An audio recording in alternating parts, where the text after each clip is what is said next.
Nós, quando ouvimos o texto áureo do Evangelho, mesmo que em forma cantada, que Deus amou o mundo de tal maneira que deu o seu Filho unigênito para que todo aquele que nele crê não pereça, mas tenha a vida eterna. João 3,16. Nós temos que pensar de fato na cruz que ela representa. A cruz, ela é o elo que permite essa condição. A cruz, ela nos aproxima dessa verdade, que aquele homem ou mulher que estava em desacordo, em guerra com Deus, agora pode ter contato com Deus, pode ter comunhão com Deus, por meio do sacrifício do seu Filho. Ele o entregou para que nós pudéssemos viver. E isso é uma verdade, infelizmente, que alcança a poucos. O pregador, ele sabe, ou deveria saber, ou sabe, que quem leva a palavra ao coração é o Espírito Santo. A tristeza hoje é perceber que ainda muitas mentes e corações estão endurecidos para essa verdade. E como chegamos a essa conclusão? Pelo ofuscamento da cruz. Pela sintetização da cruz. Ou pelo esquecimento dela. Percebe-se que o homem está distante, justamente pela falta da cruz. Porque, infelizmente, hoje, grande maioria das pessoas, quando adentram a comunidade de fé, seja ela qual for, tem os seus objetivos traçados. A pessoa, ela quer sentir, ela quer ter uma experiência mística, ela precisa, infelizmente, até de intermediários. Tudo isso é um ofuscamento da cruz. Tudo isso é desvalor do propósito de comunhão. Porque comunhão não há intermediário na comunhão. A comunhão não se terceiriza. Você não pode ter comunhão com o Pai por meio de mim, um ser humano mortal. A nossa comunhão com o Pai se deu com o envio do seu Filho e morte dele na cruz. Por Jesus nós temos acesso ao Pai. E mais nada. E é isso que é difícil entrar, principalmente num contexto religioso como o nosso, onde nós estamos acostumados a esse tipo de coisinhas, de adereços, de situações que são agregadas. Eu gostaria que os irmãos pensassem com toda a capacidade do seu ser, se verdadeiramente esse é o caminho. O que a Escritura ela nos diz é que não há intermediário entre Deus e o homem a não ser Jesus Cristo, o homem, não há outro. Esses adereços nos distraem. Esses intermediários nos impedem de viver o que Deus tem para nós. Se nós não entendermos isso, continuaremos no engodo e não chegaremos a lugar nenhum. E essa mensagem aqui deixa claro a simplicidade do Evangelho, a simplicidade de Deus. É uma das. Em toda a Bíblia, nós iremos perceber que Deus é simples. E não há, Ele nunca quis e nunca ensinou que deve ter adereço ou deve ter intermediário. Mas essa é uma verdade que as pessoas não querem ouvir. Elas se baseiam na força do outro, ou no marketing que o outro produziu. Eu tenho o poder. Eu faço. Esse discurso tem aceitação. Quando diz assim, Jesus faz, Deus faz, dificulta. Porque infelizmente, como diz Lutero, nosso coração é uma fábrica de ídolos. O homem, ele tem a tendência a crer naquilo que vê. E aqui, essa mensagem nossa, que eu acredito, nós principalmente, já ouvimos isso 500 milhões de vezes.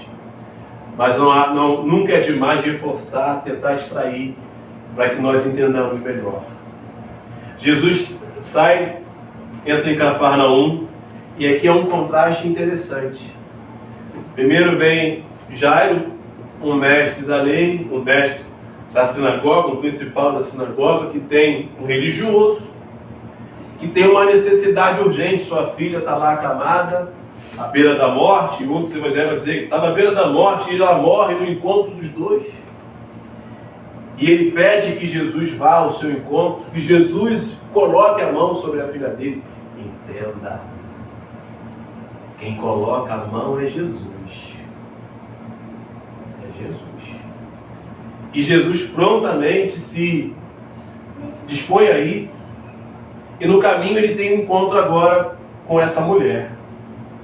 Uma mulher que havia 12 anos vivia um flagelo terrível no seu ser.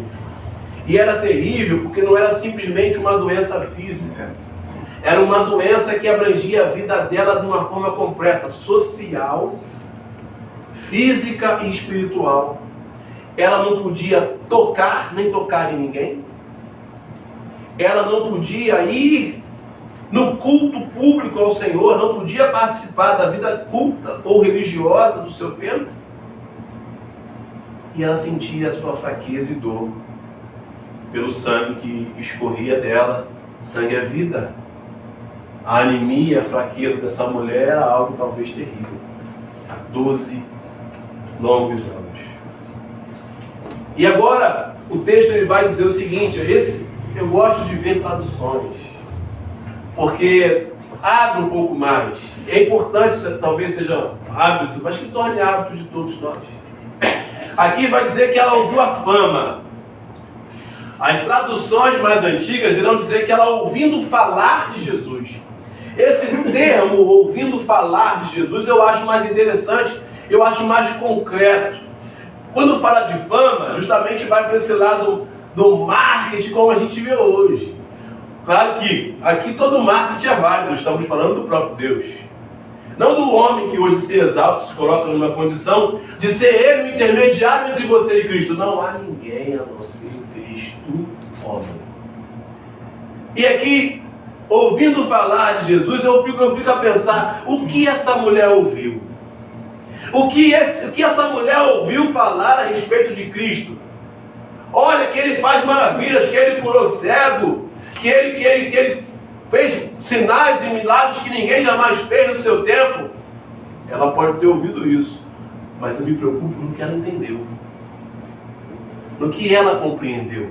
Esse é o ponto. É essa compreensão que nós precisamos ter. Ela ouvindo falar, ela teve uma interpretação.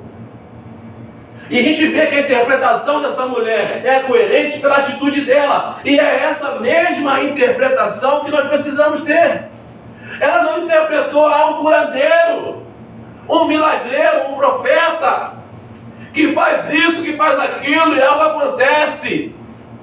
Quando ela ouviu falar de Jesus, ela entendeu: eis o Deus na terra. Eis o Senhor. Eis aqui verdadeiramente o Messias. Eu acredito nisso. Pelo comportamento que ela teve aqui, ela ouve falar de Jesus, ela interpreta: eis que Deus desceu. Eu preciso ir ao encontro dele. Ela delibera dentro dela mesma: se tão somente eu tocar na orla do seu manto, eu ficarei curada. Ela entendeu que Deus estava ali e ela precisava ter acesso a Ele. Ela precisava chegar nele, mas não com uma coisa mirabolante. E é isso que é a maravilha. Quanto mais entendemos sobre Deus, sobre Jesus, mais simples as coisas ficam. Ela poderia: vou lá, vou me jogar, vou fazer isso, mas não, vou lá só apenas tocar na orla do seu vestido. E isso já vai bastar. Ela não pensou em adereço, ela não pensou em falar com o discípulo, ela não pensou em isso ou aquilo, ou alguma artimanha, ou alguma coisa. Ela entendeu, Deus está ali, e só basta para mim tocá-lo. E ela vai com essa fé no coração, porque ela entendeu. Nós não temos entendido isso. E por isso muitas das vezes ficamos dispersos, procurando aonde não iremos nada encontrar. Por isso ficamos sendo enganados que é um elemento ou uma coisa qualquer que vai fazer a diferença. Não é, é simples. Basta uma mulher e sua fé. Eu separei um comentário sobre essa passagem que eu achei pertinente. Meus irmãos, entenda. Eu não posso vir aqui inventar. Ninguém pode vir aqui inventar. A palavra não é de particular interpretação. O que eu estou dizendo a você, na teoria, todo mundo que ao ler o texto deveria dizer a mesma coisa. É simples. Eu estou dizendo para você a essência da mulher pela fé que toca. Sem nada e nem ninguém. Ela e sua fé no Deus verdadeiro. O problema é que hoje nós não estamos ouvindo falar de Jesus. Ou não queremos ouvir falar de Jesus. Queremos ouvir falar do que o poder pode fazer. Ou o milagre que vai acontecer, mas não de Jesus. E Hernandes Dias Lopes, comentando esse mesmo texto, diz algo que eu acho que vale a pena a gente refletir também. E diz o seguinte: não foi o toque da superstição. Tem que ter um elemento. Alguém tem que tocar em mim, jogar algo na minha cabeça, ou eu olhar para uma coisa e acontecer. Não foi o toque da superstição, mas da fé. Pela fé nós cremos, vivemos, permanecemos firmes, andamos e vencemos. Pela fé nós temos paz e entramos no descanso de Deus. A multidão vem, a multidão vai, mas só essa mulher o toca. E só ela recebe a cura. Aos domingos, a multidão vem à igreja. Aqui e ali, alguém é encontrado chorando por seus pecados, regozijando-se em Cristo pela salvação. E então Jesus pergunta: alguém me tocou? Muitas pessoas vêm à igreja porque estão acostumadas a vir. Acham errado deixar de vir. Mas estar em contato real com Cristo não é o que esperam acontecer no culto. Elas continuam ouvindo e vindo até Jesus voltar. Mas só despertarão tarde demais, quando já estiverem diante do tribunal de Deus para darem conta da sua vida. É um encontro. Não é com ninguém, é com Cristo. Não é no superficial, é no real. É vir, não com o intuito de algo aconteça, mas de encontrar e tocar no próprio Cristo. É isso que precisamos desenvolver. Porque ela toca, e Jesus sente que o poder dele saiu. Eu fico pensando o seguinte: as pessoas vêm para serem tocadas. Essa mulher veio tocar. A multidão oprime, aperta, joga daqui, joga de lá. Mas só ela veio tocar. Ela veio tocar naquilo que era palpável, naquilo que ela entendeu a simplicidade. Deus na terra é só tocar. Não é A, B, não é isso, não é aquilo, não é elemento, nada disso é importante. O importante é vir tocar. As pessoas esperam vir num culto e terem as experiências mais místicas que puderem ter. Ou que alguém poderoso neles enxerte algum tipo de poder ou sensação de alegria e paz. Alguém me tocou. alguém me orou, alguém jogou algo em mim. Não, ela veio tocar. E ele sentiu que a virtude saiu, começa a perguntar: alguém me tocou? E os discípulos acham essa pergunta irracional. Ô mestre, todo mundo te aperta, te oprime, e tu pergunta quem me tocou? Aqui a gente aprende algo interessante, irmãos. A grande maioria das pessoas entrarão e sairão da mesma forma que assim o fizeram. Poucos tocarão, poucos sairão curados, poucos sairão libertos, poucos sairão transformados, poucos. No caso aqui, uma mulher. Todo mundo te oprime, Senhor, e tu dizes: quem me tocou? Alguém me tocou. Irmãos, que esse alguém seja eu, que esse alguém seja você. Que a nossa vinda, na nossa reunião em Cristo, ela venha a ser nessa ideia, dessa simplicidade da comunhão. Ele morreu para que eu pudesse ter acesso a Ele.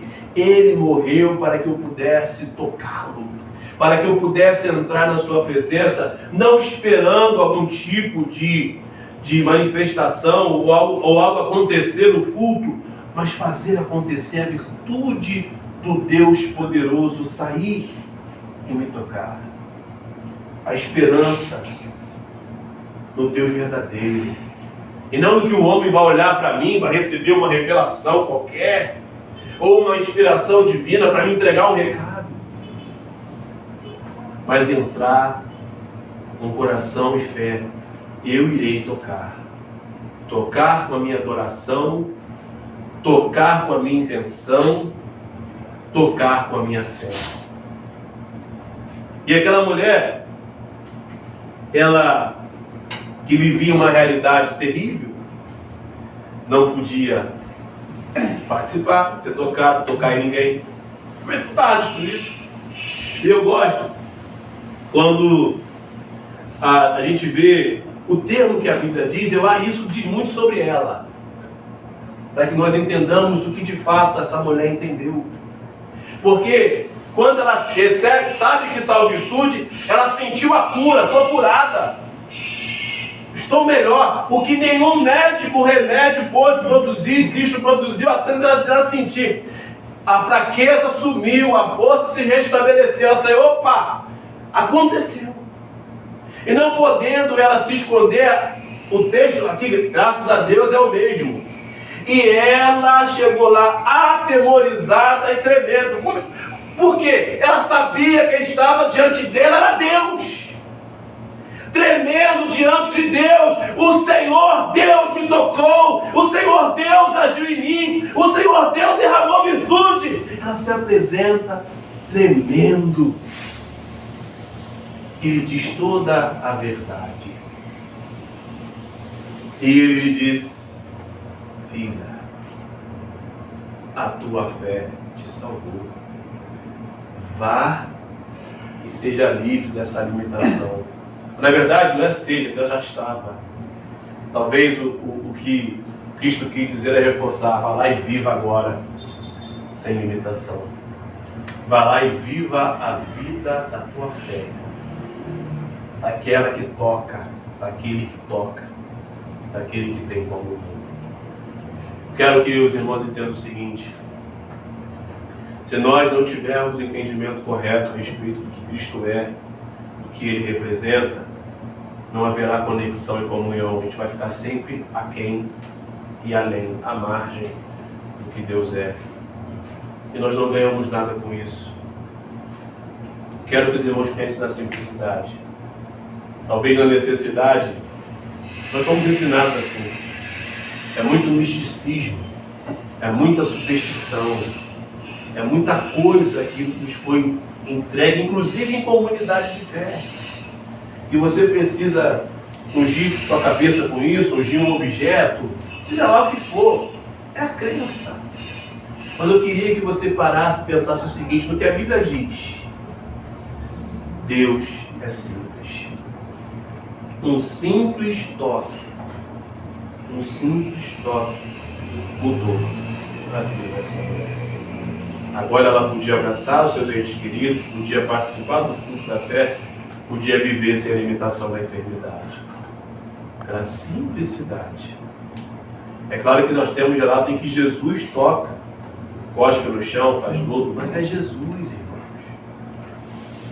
O problema é que hoje nós estamos esperando isso do homem. Que o homem cuspa no chão, tem gente até cuspindo na boca do outro. Que o homem pegue um negócio, que apresente um martelo de Thor, ou uma ferramenta qualquer, e mostre isso, olha a demonstração de poder, engano. O Evangelho é: Deus amou o mundo de tal maneira que deu seu Filho para que eu e você pudéssemos ter vida por Cristo. Um Deus todo-poderoso que é simples. E que nós vivamos a fé simples, porque essa é a fé verdadeira. O efeito daquele que crê e toca. Daquele que não depende de ninguém, no sentido de esperança. Nós sempre dependeremos uns dos outros, para que intercedamos uns pelos outros, que ajudemos uns pelos outros, mas que a esperança não venha a ser maculada por um intermediário que nada pode fazer. A esperança esteja depositada no Senhor. Pense nisso, porque senão a cruz terá adereço, o Evangelho terá misturas e nada irá produzir. Coloque no teu coração o entendimento certo, como essa mulher entendeu. Quando ela ouviu falar, a fé vem pelo ouvir, o ouvir da palavra, ela entendeu. Eu não vou estar diante de um curandeiro, nem de um profeta, nem de um homem qualquer.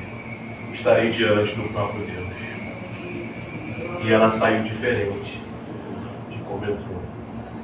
Por meio de Cristo, nós podemos hoje entrar em acesso a Deus, o próprio Deus, a todo tempo, o nosso coração se inclinar para isso. É essa a fé, simples, mas poderosa, simples, mas pujante, simples, mas eficaz. E é isso que nos basta. O contrário disso, infelizmente, é a tristeza de pessoas que estão sendo enganadas e não conseguem ver o que de fato Deus tem para cada uma delas. Amém?